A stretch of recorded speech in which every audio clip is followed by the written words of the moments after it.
Kasus Novel Baswedan sudah bergulir selama 1192 hari.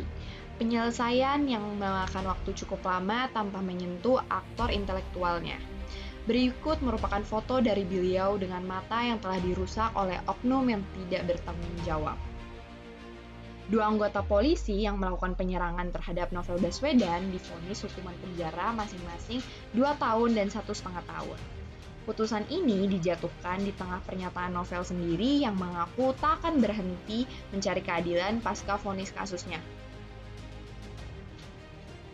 Selama kasus ini bergulir, ia juga beberapa kali dilaporkan ke kepolisian dengan kasus dan tuduhan yang berbeda. Tak sampai di situ, Novel Baswedan juga meminta Presiden Joko Widodo untuk membantunya dalam menemukan penyelesaian dari kasus ini. Joko Widodo mengungkapkan pernyataan, "Jangan sebelum ketemu ribut, setelah ketemu ribut." Berikut merupakan kumpulan pernyataan lainnya yang diungkapkan Joko Widodo, seperti meminta Kapolri untuk mempercepat pengungkapan kasus. Beliau juga aktif merespon kasus ini melalui media sosial Twitter. Inilah pernyataan-pernyataan lengkap yang diungkapkan Joko Widodo tentang Novel Baswedan.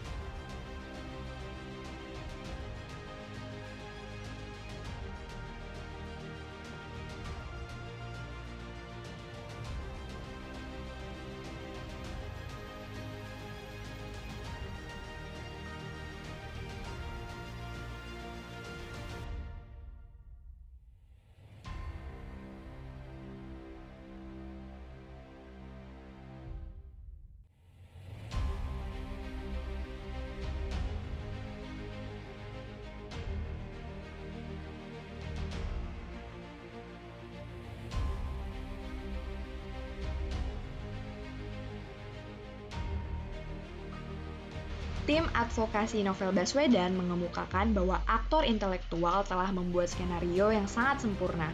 Dapat dilihat pada berita, Isnur menyatakan tentang pelaku yang mendapat pendampingan hukum dari Korps Bayangkara.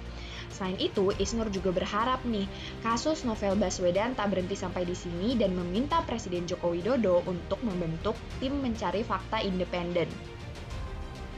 Salah satu staf presiden menyatakan untuk tidak menaruh kecurigaan berlebih terhadap kepolisian dalam mengungkapkan kasus ini. Guna mendukung pernyataannya tersebut, ia juga menyatakan bahwa terbuktikan kepolisian yang membuka kasus ini dan akhirnya tertangkap juga pelakunya.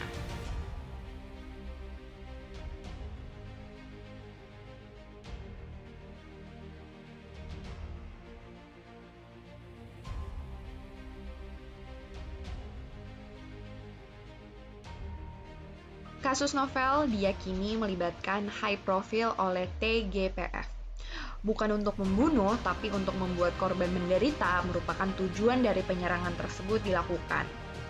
Diyakini motif dari sang pelaku lantaran sakit hati dan ingin membalaskan dendam. Diketahui ada 5 kasus besar yang saat itu ditangani oleh Novel, seperti ada korupsi IKTP dan lain-lain.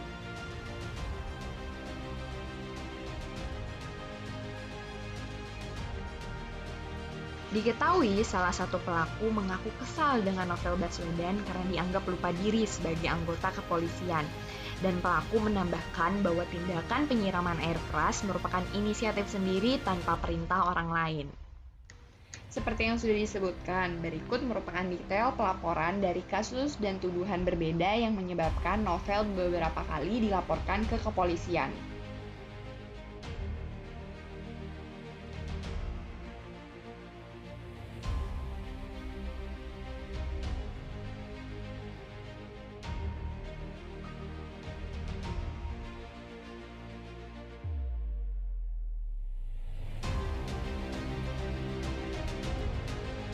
Faktanya, Novel mengaku sudah mendapatkan serangan beberapa kali saat bekerja.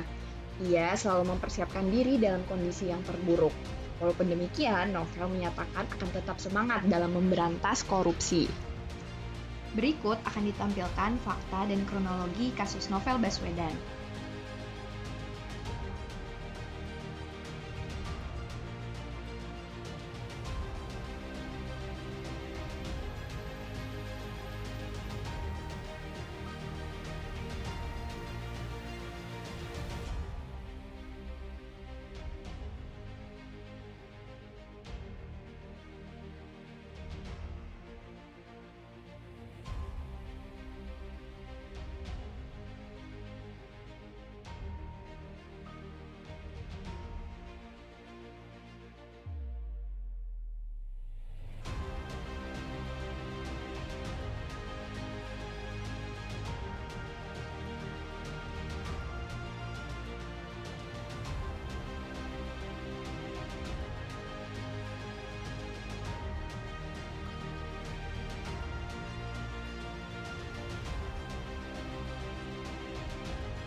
Assalamualaikum warahmatullahi wabarakatuh. Kami dari kelompok 6 yang beranggotakan saya sendiri, Afadila Fahrun dari kelas A dengan nomor hadir 4.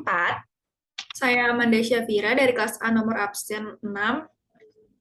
Saya Dela Fadila Ardianti dari kelas A nomor absen 12. Nah, pada kesempatan kali ini kita akan membahas bab The Media Introducing Communication Theory pada mata kuliah Teori Komunikasi.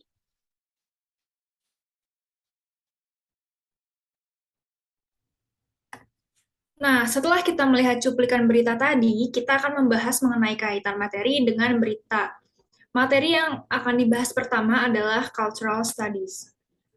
Jadi, ada seorang ahli teori budaya dan mantan direktur Pusat Studi Budaya Kontemporer di Universitas Birmingham, Inggris, bernama Stuart Hall, yang berpendapat bahwa media adalah alat yang kuat dari kelompok elit. Media ini berfungsi untuk mengomunikasikan cara berpikir yang dominan, terlepas apakah pemikiran itu efektif atau tidak. Studi kultural ini juga menekankan bahwa media membuat orang-orang yang berkuasa tetap memegang kendali, sementara mereka yang kurang berkuasa menerima apa saja yang disisakan kepada orang yang berkuasa. Next. Selanjutnya adalah materi The Marxist Legacy, Power to the People. Jadi, studi kultural tadi itu merupakan tradisi pemikiran yang berakar dari gagasan seorang ahli filsafat, yaitu Karl Marx, yang berpendapat bahwa kapitalisme telah menciptakan kelompok elit berkuasa yang melakukan eksploitasi terhadap kelompok lemah. Nah, kelompok yang lemah ini akan mengalami alienasi atau terasing, yaitu kondisi psikologis di mana orang mulai merasa mereka ini memiliki kontrol terbatas terhadap masa depan mereka. Menurut Marx, ketika orang kehilangan kendali mereka dan harus menjual waktu mereka kepada atasannya, mereka menjadi terasing. Kapitalisme akan menghasilkan masyarakat yang dikendalikan oleh keuntungan ekonomi atau profit, dan para pekerja adalah faktor yang menentukan keuntungan itu. Marx juga berpendapat bahwa pesan yang disampaikan oleh media massa sejak awal disampaikan kepada halayak dengan satu tujuan, yaitu membela kepentingan paham kapitalisme. Walaupun media seringkali mengklaim atau mereka menyampaikan informasi untuk kepentingan publik dan kebaikan bersama atau common good, tapi pada akhirnya uang adalah tujuan utamanya. Next. Selanjutnya adalah assumptions of cultural studies. Jadi di sini ada dua asumsi. Yang pertama, budaya meresapi dan menyerang semua segi perilaku manusia. Yang kedua, orang adalah bagian dari struktur hierarki kekuasaan. Nah, asumsi pertama ini berkaitan dengan gagasan budaya. Dalam studi kultural, kita memerlukan interpretasi kata yang berbeda, interpretasi yang menggarisbawahi sifat teori. Berbagai norma, gagasan nilai, dan bentuk pemahaman dalam masyarakat yang membantu orang menafsirkan realitas mereka adalah bagian dari ideologi budaya itu. Nah, asumsi kedua dari teori budaya ini berkaitan dengan orang sebagai bagian penting dari hierarki sosial yang kuat. Selanjutnya adalah hegemony, the influence of the masses. Jadi, hegemoni ini secara umum itu kayak suatu pengaruh, kekuasaan, atau dominasi satu kelompok sosial tertentu atas kelompok sosial lainnya yang biasanya lebih lemah. Nah, gagasan mengenai hegemoni ini dapat ditelusuri balik hingga pandangan Antonio Gramsci. Pandangan Gramsci mengenai hegemoni ini berdasarkan pada gagasan Karl Marx mengenai false consciousness, yaitu keadaan di mana individu tidak menyadari adanya dominasi dalam kehidupan mereka. Gramsci menyatakan bahwa sistem sosial yang mereka dukung justru mengeksploitasi kehidupan mereka sendiri, mulai dari budaya hingga agama. Menurut Gramsci juga, kelompok dominan dalam masyarakat berhasil mengarahkan orang kepada perasaan puas terhadap keadaan. Persetujuan atau consent merupakan faktor penting dalam hegemoni ini. Masyarakat akan memberikan persetujuan jika mereka diberikan imbalan seperti kebebasan, barang, dan lain-lainnya. Pada akhirnya, orang akan lebih menyukai hidup dalam masyarakat dengan pemberian tersebut dan menerima atau setuju dengan ideologi budaya si dominan ini. Next, yaitu counter-hegemony, the masses start to influence the dominant forces. Jadi subbab ini tuh membahas bahwa halayak tidak selalu tertipu untuk menerima dan mempercayai segala sesuatu yang dipengaruhi oleh si dominan tadi. Ada kalanya halayak berupaya menunjukkan ideologi mereka sendiri yang bertentangan dengan ideologi dominan untuk menentang dominasi itu. Jadi dengan kata lain, halayak masyarakat gak selamanya mau menerima dan mempercayai apa saja yang disampaikan oleh si kelompok dominan. Dalam mengemukakan kontrahegemoni ini, orang menggunakan sumber daya dan strategi yang sama sebagaimana yang digunakan oleh kelompok si dominan. Misalnya melalui media massa seperti televisi. Contohnya itu ada dua acara televisi, yaitu The Cosby Show dan Simpsons, yang mencontohkan kontrahegemoni. Kedua acara tersebut adalah contoh efektif tentang bagaimana konten di televisi menentang prioritas yang ditetapkan oleh kekuatan kelompok dominan. Kalau The Cosby Show ini menceritakan kehidupan keluarga kulit hitam yang merupakan kelompok minoritas. Tayangan tersebut berusaha untuk menghapus stigma masyarakat mengenai apa yang disampaikan oleh elit media, mengenai keluarga kulit hitam yang miskin, anggota keluarga yang tidak berpendidikan, dan lingkungan hidup yang serba kekurangan, dengan menyajikan hal-hal yang sebaliknya. Lalu, acara TV Simpsons, yaitu komedi terlama di televisi, juga berisi pesan kontra hegemoni satir yang ditujukan untuk menunjukkan bahwa individu yang didominasi menggunakan sumber daya simbolis yang sama untuk menentang dominasi itu. Nah, tujuan utama dari kontra hegemoni sendiri ini adalah untuk memahami sejarah dari kacamata lain, terutama dari perspektif perempuan, pekerja, dan ras minoritas.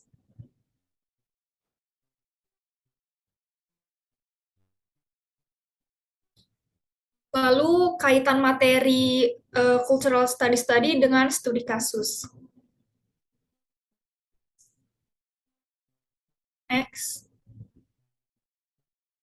Jadi, apabila dikaitkan antara materi dengan kasus, maka sampai sekarang masyarakat meyakini bahwa pelaku yang sebenarnya terhadap penyiraman air keras kepada Novel Baswedan ini belum ditemukan. Artinya, pelaku yang sebenarnya tersebut masih memegang kendali atas kasus tersebut dan mengorbankan orang lain untuk menutupi agar pelaku yang sebenarnya ini nggak terungkap. Novel Baswedan pun tidak yakin bahwa dua pelaku yang tertangkap tersebut merupakan pelaku yang sebenarnya. Kaitannya dengan bab cultural studies adalah bahwa media membuat orang-orang yang berkuasa tetap memegang kendali, sementara mereka yang kurang berkuasa menerima apa saja yang disisakan kepada orang yang berkuasa. Media berusaha menutupi siapa sih pelaku yang sebenarnya, karena terdapat orang-orang yang berkuasa di belakangnya. Selanjutnya akan dibahas oleh rekan saya, Fadila Fahrun. Terima kasih Amanda. Selanjutnya kita akan membahas cultivation analysis atau teori kultivasi. Jadi sebenarnya apa sih teori kultivasi? Teori kultivasi merupakan salah satu teori komunikasi yang menjelaskan dan menjabarkan bagaimana manusia dapat terpengaruh pemikiran dan pandangannya tentang dunia hanya karena adanya konsumsi pesan dari media massa. Boleh di next. Developing Cultivation Analysis atau perkembangan dari teori kultivasi.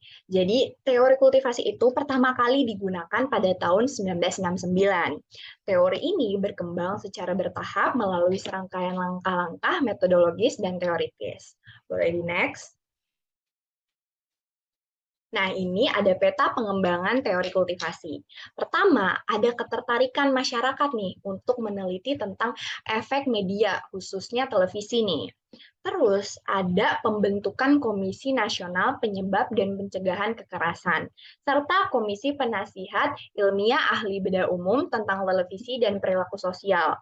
Dengan adanya komisi ini, para peneliti belajar dan akhirnya muncullah pengetahuan bahwa media massa, khususnya televisi, memiliki pengaruh terhadap pandangan manusia tentang dunia. Boleh di next? Nah, selanjutnya kita akan membahas assumption of cultivation analysis atau asumsi-asumsi dari teori kultivasi. Yang pertama, televisi pada dasarnya berbeda nih sama bentuk media massa lainnya. Kayak contohnya televisi dan surat kabar. Kalau surat kabar itu di print, kalau televisi enggak. Terus kalau di radio cuman ada audionya, sedangkan di televisi ada visualnya, ada audionya juga. Nah, yang kedua, televisi membentuk cara berpikir dan berhubungan masyarakat.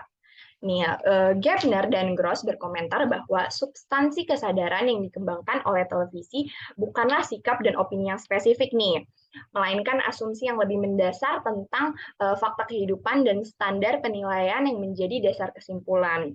Dari pernyataan tadi, kita bisa memahami dan menarik kesimpulan bahwa sebenarnya televisi itu nggak bersifat persuasif nih kepada masyarakat dalam meyakinkan masyarakat akan sesuatu hal. Tapi televisi itu memberikan gambaran yang lebih luas agar meyakinkan masyarakat akan tentang sesuatu. Gitu. Dan terakhir, pengaruh televisi terbatas. Betul sekali. Pada asumsi ini mengatakan kan kalau misalnya televisi itu mempunyai efek yang terbatas. Gardner menggunakan analogi Ice Age untuk menjabarkan hubungan antara teori kultivasi dan efek terbatas. Dalam teori ini tuh mengungkapkan perubahan suhu rata-rata yang sedikit aja bisa menyebabkan zaman es. Begitu juga dengan televisi. Adanya pengaruh yang sedikit tetapi meresap dapat membuat perubahan yang penting pada masyarakat. Boleh di next? Selanjutnya ada proses of cultivation analysis atau proses-proses dalam teori kultivasi. Jadi untuk membuktikan bahwa sebenarnya ada nggak sih efek yang ditimbulkan dari konsumsi media massa, khususnya TV terhadap masyarakat, para peneliti itu membuat 4 langkah ini.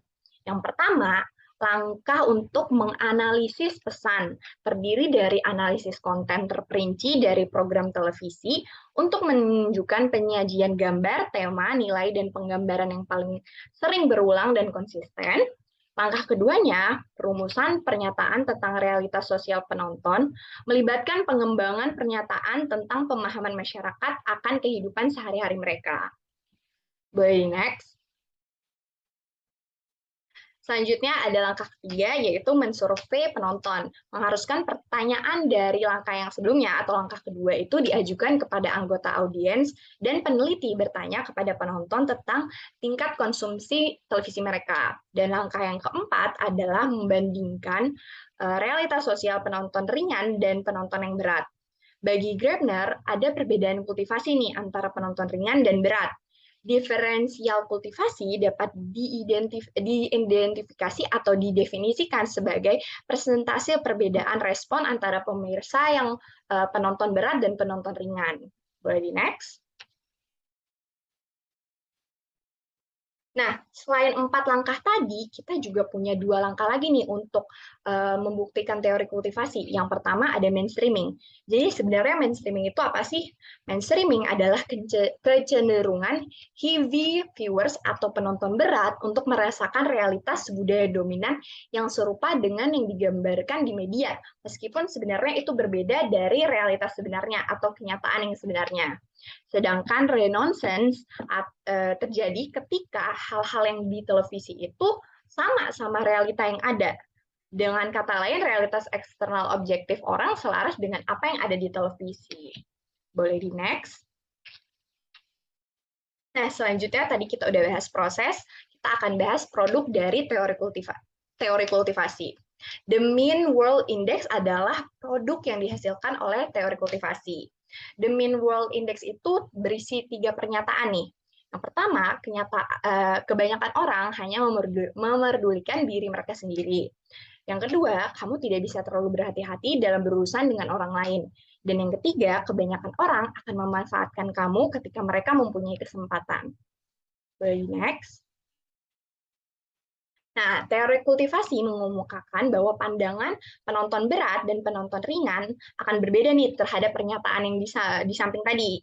Karena penonton berat itu cenderung melihat dunia sebagai tempat yang lebih kejam nih jika dibandingkan dengan penonton yang ringan. Next. Nah, cultivation analysis as critical theory.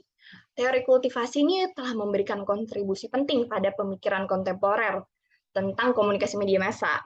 Teori kultivasi sebagai teori kritis mengkaji salah satu institusi sosial atau televisi dalam hal bagaimana ia menggunakan fungsi storytelling-nya untuk melayani kebutuhan masyarakat yang lebih besar. Boleh next. Nah, selanjutnya kita akan bahas kaitan materi yang tadi atau cultivation analysis dengan studi kasus novel Baswedan. Boleh next. Jika materi dan penjelasan di atas atau di samping dikaitkan dengan kasus novel Baswedan, kita dapat melihat nih, semakin banyak orang mengkonsumsi media massa, maka pandangannya tentang dunia kerja politik akan semakin buruk.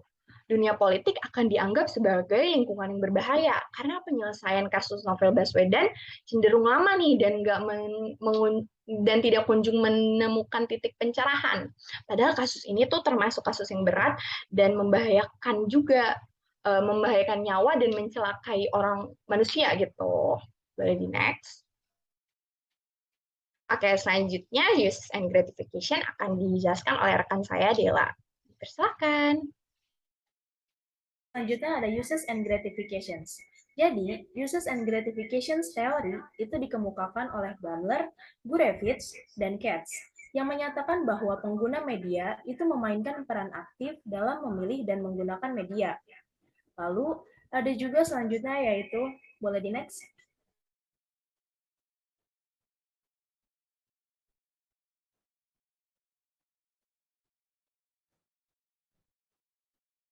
Selanjutnya ada mass media teori, yaitu teori yang mengemukakan gagasan bahwa orang biasa adalah korban dari kekuatan media massa yang kuat menyatakan hubungan halayak dan media yang digunakannya.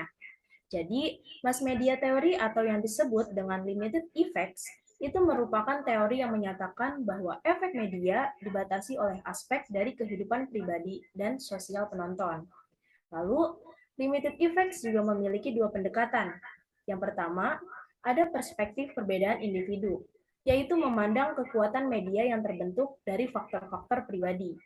Lalu yang kedua, yaitu model kategori sosial, atau memandang kekuatan media itu dibatasi oleh asosiasi anggota audiens dan afiliasi kelompok. Boleh di next? Selanjutnya ada tahapan penelitian uses and gratifications. Perlu diketahui bahwa teori uses and gratifications itu merupakan perluasan dari teori needs and motivation oleh Abraham Maslow mengenai orang yang secara aktif berusaha untuk memenuhi hierarki kebutuhan dan untuk memenuhi kebutuhan spesifik. Nah, di sini terdapat tahap-tahapnya nih. Yang pertama ada tahap penelitian, yaitu dimulai oleh peneliti bernama Herta Herzog yang memiliki karya percobaan uses and gratification mengenai klasifikasi alasan seseorang terlibat dalam berbagai bentuk perilaku media. Peran dari apa yang diinginkan dan dibutuhkan audiens merupakan hal yang ia pelajari. Lalu yang kedua, itu tahapan yang dimulai saat peneliti membuat tipologi yang mewakili semua alasan orang-orang menggunakan media. Dan yang ketiga, ada tahap di mana para peneliti itu lebih berusaha untuk memperjelas teori dan prediktif. Di sini ada Alan Rubin dan Mary Stepp yang meneliti apa yang menjadi contoh dalam tahap penelitian uses and gratification. Lalu, mereka juga meneliti hubungan motivasi, ketertarikan interpersonal, dan interaksi parasosial, atau hubungan yang dirasa kita miliki dengan orang yang dikenal hanya melalui media. Boleh di next? Di sini ada asumsi dari teori uses and gratifications. Jadi, menurut Katz, Blumler, dan Gurevich, itu terdapat 5 asumsi dasar dari teori uses and gratification. Yang pertama yaitu, ada audiens aktif dan penggunaan media itu berorientasi pada tujuan. Lalu, ada inisiatif dalam menghubungkan kepuasan, kebutuhan, dengan pilihan media tertentu terletak pada diri audiens itu sendiri. Dan yang ketiga, itu ada media yang bersaing dengan sumber lain untuk kepuasan kebutuhan. Yang keempat, orang-orang memiliki kesadaran diri yang cukup tentang penggunaan, minat, dan modif media mereka agar dapat memberikan gambaran yang akurat mengenai penggunaan tersebut kepada para peneliti. Dan yang terakhir, itu ada penilaian nilai konten media yang hanya dapat dinilai oleh khalayak. Boleh di next. Yang berikutnya ada audiens aktif. Jadi di sini ada istilah aktivitas audiens yang menjelaskan bahwa penggunaan media itu dimotivasi oleh kebutuhan dan tujuan yang ditentukan oleh audiens itu sendiri. Dan berpartisipasi aktif dalam proses komunikasi dapat memfasilitasi, membatasi, atau mempengaruhi kepuasan. Jadi, uses and gratification itu membedakan antara aktivitas dan keaktifan. Aktivitas sendiri itu mengacu pada apa yang dilakukan konsumen media. Lalu, keaktifan itu mengarah pada apa yang benar-benar menarik minat peneliti, kebebasan, dan otonomi khalayak dalam situasi komunikasi massa. Dan tingkat keaktifan sendiri itu sangat bervariasi menurut waktu dan jenis kontennya. Boleh di next. Selanjutnya ada efek dari media. Mengenai proposisi efek media, itu dapat dihasilkan dari kepuasan dan dijelaskan sebagai berikut. Yang pertama, itu ada motivasi kognitif yang akan memfasilitasi perolehan informasi. Yang kedua, konsumsi media untuk tujuan pengalihan dan pelarian akan mendukung penerimaan penonton terhadap persepsi situasi sosial yang sejalan dengan penggambaran yang sering ditemukan oleh materi hiburan. Yang ketiga, keterlibatan dalam materi media untuk alasan identitas pribadi itu cenderung mempromosikan efek penguatan. Jadi, ketika audiens aktif hingga menentukan penggunaan media massa yang ingin mereka gunakan untuk kepuasan yang dicari, disitulah efek media dapat terjadi. Dan para ahli pun memperjelas nih keyakinan mereka bahwa penggunaan media oleh audiens dan gratifikasi yang mereka cari itu sangat berkaitan dengan situasi sosial. Dikatakan demikian karena beberapa alasan.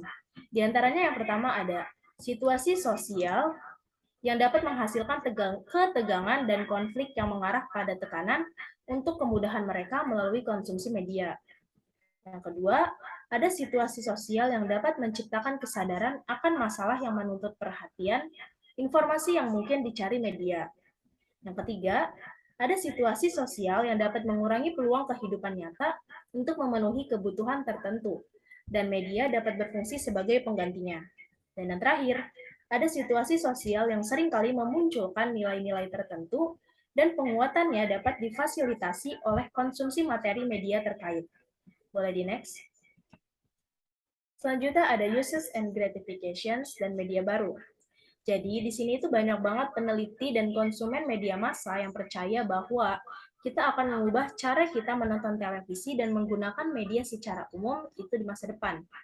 Misalnya, seperti Gilder yang berbicara tentang cara hibrida televisi dan komputer yang akan mempengaruhi budaya kita. Dan beberapa dari prediksi tersebut memang benar-benar terjadi. Selanjutnya ada Sanahan dan Morgan yang menegaskan bahwa teknologi baru selalu dikembangkan dengan mengadopsi isi pesan dari teknologi yang sebelumnya dominan. Lalu, ada juga Zizi dan Alan Rubin yang memprediksi bahwa penggunaan internet itu menemukan penjelasan perspektif uses and gratifications. Jadi, selanjutnya ada kaitan materi dan kasus yang akan diangkat nih. Jadi pada studi kasus novel Baswedan tersebut, dapat kita lihat bahwa kasus tersebut memang gempar di kala itu. Karena gemparnya kasus tersebut, akhirnya seiring berjalannya waktu pun kasus semakin terkuak dan banyak masyarakat Indonesia yang semakin tertarik untuk mengetahui lebih dalam dan mengikuti kasus tersebut. Masyarakat yang memang ingin mengetahui kasus tersebut pun akhirnya menjadi aktif nih dalam menggunakan media yang dipilihnya, seperti menggunakan beberapa portal berita yang mengangkat kasus novel Baswedan untuk memenuhi kepuasan atau rasa ingin tahu dari pengguna media itu sendiri. Maka, dari pernyataan tersebut tentunya sangat berkaitan dengan teori komunikasi, yaitu teori uses and gratifications, yang mana teori tersebut menjelaskan bahwa pengguna media itu memainkan peran aktif dalam memilih dan menggunakan media. Selanjutnya, materi selanjutnya akan dijelaskan oleh Amanda. Silakan. Oke, terima kasih Dela. Bab selanjutnya adalah Spiral of Silence Theory. Nah, Spiral of Silence Theory ini menyatakan bahwa orang-orang yang memiliki sudut pandang minoritas tentang suatu isu publik akan tetap berada di belakang, di mana komunikasi mereka akan tertahan. Sedangkan mereka yang memegang sudut pandang mayoritas akan lebih didorong untuk berbicara. Noel Newman berpendapat bahwa media akan lebih fokus pada pandangan mayoritas dan meremehkan pandangan minoritas. Noel Newman juga percaya bahwa mereka yang mayoritas memiliki kepercayaan diri untuk berbicara. Selanjutnya, The Court of Public Opinion. Noel Newman memisahkan opini publik menjadi dua istilah terpisah, yaitu publik dan opini. Ia menjelaskan bahwa terdapat beberapa makna publik. Pertama, ada hukum asosiasi dengan istilah. Publik menyarankan bahwa itu terbuka untuk semua orang, seperti di tanah publik atau tempat umum. Kedua, publik berkaitan dengan keprihatinan atau isu-isu orang, seperti dalam tanggung jawab publik jurnalis, sehingga publik mewakili sisi-sisi sosial psikologis manusia. Artinya, orang tidak hanya berpikir dalam hati, tetapi juga memikirkan hubungan mereka dengan orang lain. Sedangkan, opini adalah ekspresi dari sikap. Dalam Spiral of Silence ini, opini identik dengan sesuatu yang dianggap dapat diterima. Nah, untuk menyatukan pengertian keduanya, Noel Newman mendefinisikan opini publik sebagai sikap atau perilaku yang harus diungkapkan di depan publik jika seseorang tidak mengisolasi orang lain dalam area kontroversi atau perubahan. Opini publik adalah sikap-sikap yang dapat diungkapkan. Next. Yang ini adalah asumsi dari teori spiral keheningan, dan ini ada 3 asumsi. Yang pertama, masyarakat mengancam individu yang menyimpang dengan isolasi, ketakutan akan isolasi menyebar. Asumsi kedua, ketakutan akan isolasi ini menyebabkan individu mencoba menilai iklim opini setiap saat. Asumsi ketiga, perilaku publik dipengaruhi oleh penilaian opini publik. Nah, asumsi pertama ini menegaskan bahwa masyarakat memegang kekuasaan atas mereka yang tidak menyesuaikan diri melalui ancaman isolasi. Noel Newman percaya bahwa tataran masyarakat kita tergantung pada orang-orang yang umumnya mengakui dan mendukung serangkaian nilai. Dan opini publiklah yang menentukan apakah nilai tersebut memiliki keyakinan yang sama di seluruh populasi. Ketika orang menyepakati seperangkat nilai standar, ketakutan akan isolasi berkurang. Ketika ada perbedaan nilai, ketakutan akan isolasi muncul. Lalu asumsi kedua dari teori ini mengidentifikasi orang sebagai penilai dari iklim opini publik. Noel Newman berpendapat bahwa individu menerima informasi tentang opini publik dari 2 sumber, pengamat pribadi dan media. Kuasi statistik dapat dipahami sebagai kemampuan seseorang dalam memperkirakan kekuatan pihak yang berlawanan dalam debat publik. Mereka mampu melakukan hal tersebut dengan mendengarkan pandangan orang lain dan memasukkan pengetahuan itu ke dalam sudut pandang mereka sendiri. Orang-orang menggunakan media untuk mengkonfirmasi atau mendiskonfirm tidak meyakinkan pengamatan mereka dan kemudian menafsirkan pengamatan mereka sendiri. Lalu asumsi terakhir dari teori ini menjelaskan bahwa perilaku publik dipengaruhi oleh penilaian opini publik. Noel Newman menjelaskan bahwa perilaku publik ialah di antara berbicara tentang suatu objek atau tetap diam. Jika individu merasakan dukungan akan suatu topik, maka mereka cenderung mengkomunikasikannya. Sebaliknya, jika mereka merasa orang lain tidak mendukung suatu topik, maka mereka akan diam. Noel Newman percaya bahwa manusia memiliki keengganan untuk membicarakan topik yang tidak mendapat dukungan mayoritas. Nah, selanjutnya kita akan bahas the media influence atau pengaruh dari media.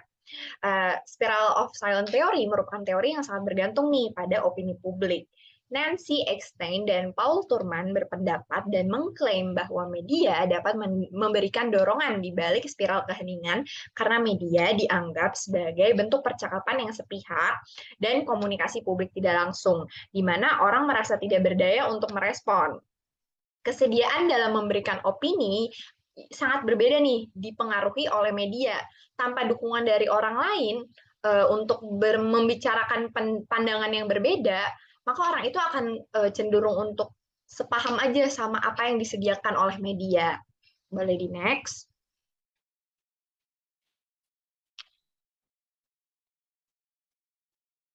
Oke, selanjutnya kita akan bahas the train test. Jadi apa sih sebenarnya the train test?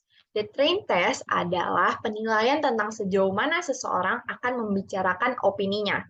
Menurut Spiral of Silence Theory, orang-orang pada dua sisi yang berbeda pada sebuah topik masalah akan memiliki jawaban yang berbeda nih atas kesediaannya untuk mengungkapkan opini mereka di muka publik. Terdapat faktor-faktor yang mempengaruhi kesediaan mereka untuk berbicara atau tidak, seperti dukungan dari kelompok dominan, terus ada ketakutan akan isolasi sosial, banyaknya cara untuk berbicara, dan lain-lainnya. Boleh next. Selanjutnya ada the hardcore. Hardcore itu memiliki peran penting dalam mengubah opini publik. Menurut Noel Neumann, hardcore tetap berkomitmen pada masa lalu, yaitu mempertahankan nilai-nilai lama. Dia menambahkan pula bahwa hardcore adalah minoritas dari spiral of silence yang menentang ancaman isolasi. Jadi, teori spiral keheningan atau biasa dikenal dengan spiral of silence adalah salah satu dari sedikit teori dalam komunikasi yang berfokus pada opini publik. Teori ini juga telah diidentifikasi sebagai landasan penting untuk memeriksa kondisi manusia. Ada Carol and Jack yang mencatat dua kekurangan yang berkaitan dengan konsistensi logis dari teori tersebut. Yang pertama, mereka percaya bahwa ketakutan akan isolasi itu mungkin tidak memotivasi orang untuk mengungkapkan pendapat mereka. Yang kedua, mereka berpendapat bahwa Noel Neumann itu tidak mengakui pengaruh komunitas masyarakat dan kelompok referensi terhadap opini mereka. Boleh di next. Ada kaitan kasus dengan materi spiral of silence, yaitu jika dikaitkan dengan kasus ini, kaum minoritas percaya bahwa pelaku kekerasan Novel Baswedan hanya 2 orang, dan sudah ditangkap dan tidak ada lagi orang atau dalang di balik semua ini. Kaum minoritas percaya bahwa polisi sudah melakukan yang terbaik dan hanya mempercayai bahwa hanya 2 orang pelaku. Atau dapat dikatakan bahwa kaum minoritas tidak percaya konspirasi yang beredar. Namun, kaum minoritas tidak bisa secara gamblang nih mengungkapkan pendapatnya karena hanya sebagian kecil yang berpendapat bahwa seperti tadi. Jadi, sedangkan dengan adanya berita ini membuat kaum mayoritas berpikir bahwa kepolisian Indonesia itu tidak becus dalam menangani kasus tersebut dan pelaku aslinya masih berkeliaran yang akhirnya menyebabkan opini tersebutlah yang semakin meluas. Selanjutnya akan dijelaskan oleh Amanda. Oke, terima kasih Dela. Lalu selanjutnya adalah media ekologi teori. Teori ekologi media ini berpusat pada prinsip-prinsip bahwa masyarakat tidak dapat lepas dari pengaruh teknologi, dan bahwa teknologi akan tetap menjadi pusat hampir di semua lapisan masyarakat. Pada umumnya, media bertindak langsung untuk membentuk dan mengatur suatu budaya. Ekologi media sebagai studi mengenai bagaimana media dan proses komunikasi mempengaruhi persepsi, perasaan, pemahaman, dan nilai manusia. Next.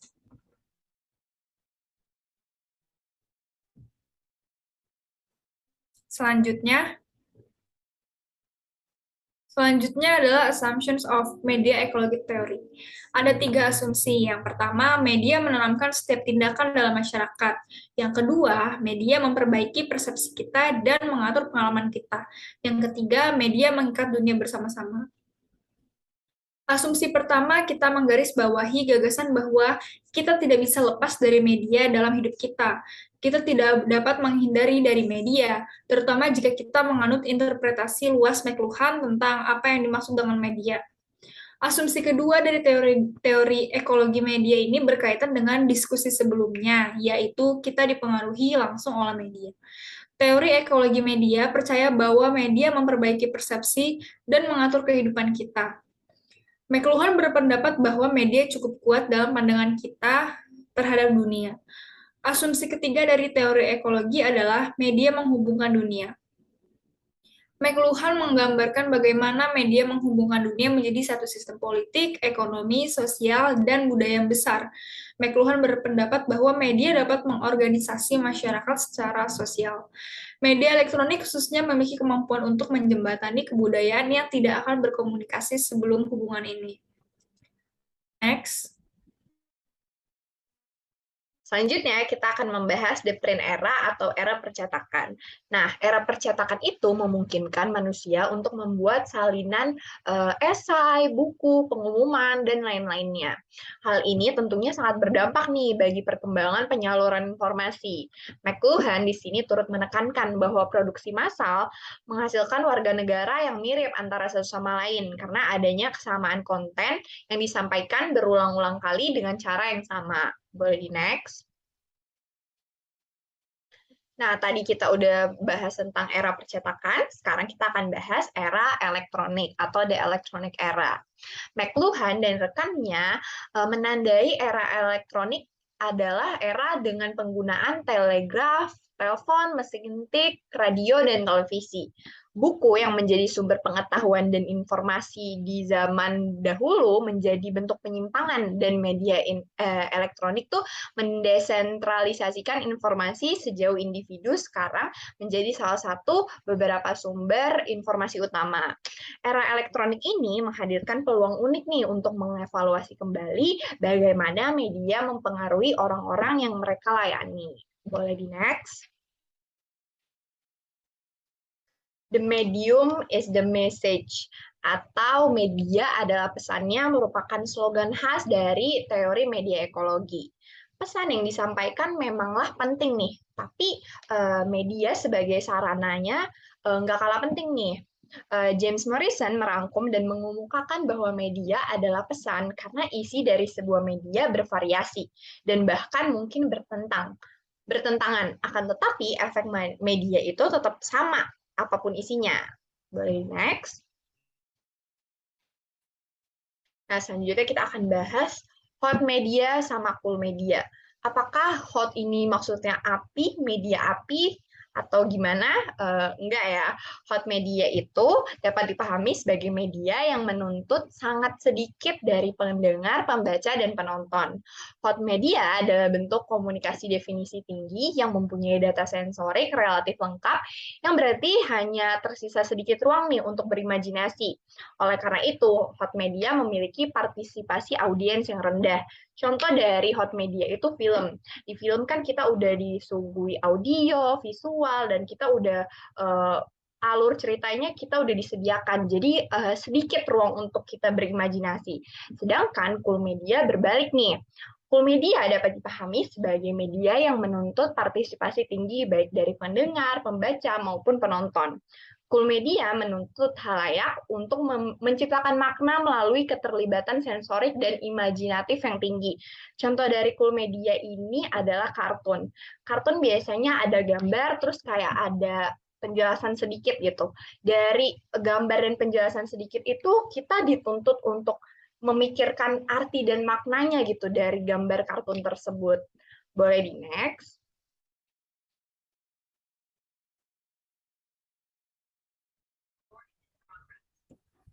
Selanjutnya ada mengenai internet, di mana internet telah meningkatkan masyarakat dengan cara yang berbeda. Di antaranya yaitu yang pertama, memiliki potensi untuk meningkatkan sejumlah indera termasuk penglihatan dan suara. Yang kedua, keberadaan internet telah meningkatkan aksesibilitas informasi. Yang ketiga, internet dapat meningkatkan pembagian kelas. Dan di sini ada beberapa pula hukum media lainnya. Yang pertama ada hukum keusangan, yaitu hukum yang menyatakan bahwa media pada akhirnya membuat sesuatu yang ketinggalan zaman. Yang kedua, ada pengambilan, yaitu hukum yang menyatakan bahwa media memulihkan sesuatu yang pernah hilang. Yang ketiga, ada kemunduran, yaitu hukum yang menyatakan media ketika didorong hingga batas potensinya untuk menghasilkan sesuatu. Dan di sini dapat dijelaskan ada pula salah satu buku karya Postman yang mengenai teknopoli. Dan buku itu adalah yang paling berpengaruh dengan teori ini. Postman berhipotesis bahwa teknologi secara negatif mengubah tatanan masyarakat. Dia juga menciptakan istilah teknopoli yang berarti bahwa kita hidup dalam budaya di mana teknologi mendominasi pemikiran dan perilaku kita, serta alat teknologi itu berfungsi untuk mengambil alih budaya di mana mereka berkembang. Selain Postman nih, ada juga penelitian dari Joshua Meyerowitz yang saling berhubungan dengan karya McLuhan. Meyerowitz berpendapat bahwa pengaruh komunikasi terhadap situasi juga perlu dipertimbangkan, dan dia tertarik untuk mengungkap efek teknologi komunikasi, yaitu televisi, pada situasi sosial. Meyerowitz sependapat dengan McLuhan bahwa media elektronik memiliki konsekuensi sosial. Boleh di next?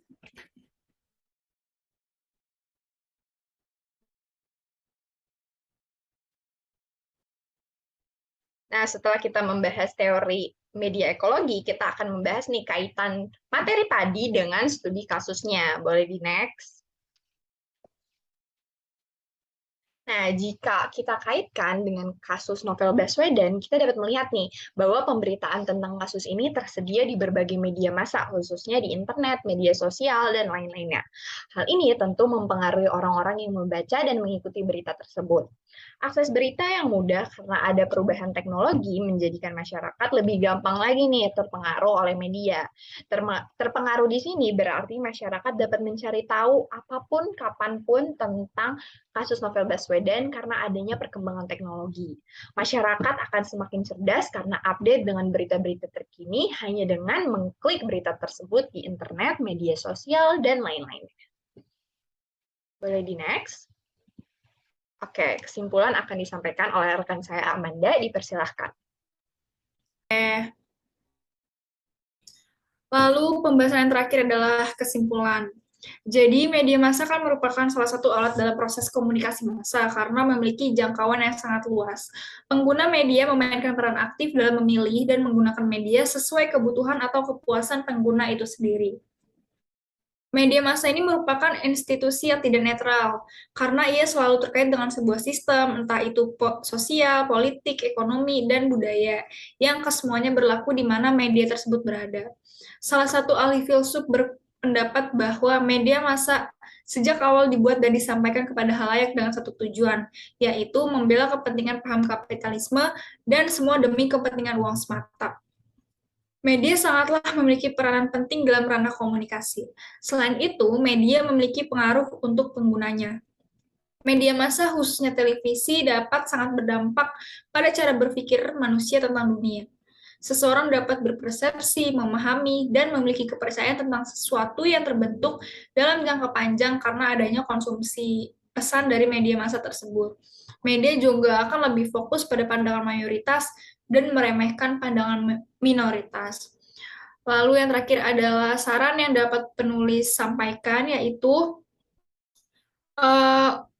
kita memberikan saran untuk tidak menerima informasi yang disajikan media massa secara sepenuhnya atau percaya begitu saja kebenaran mengenai suatu isu atau kejadian yang terjadi. Selain itu, gunakan media massa dengan bijak dan tidak menggunakan media massa secara berlebihan. Penulis juga memberikan saran kepada pemerintah agar lebih memperhatikan media yang ada saat ini agar masyarakat tidak gampang terpengaruh sehingga tidak terjadi fenomena agenda setting. Oke, sekian presentasi dari kelompok kami. Kurang lebihnya mohon maaf. Wassalamualaikum warahmatullahi wabarakatuh.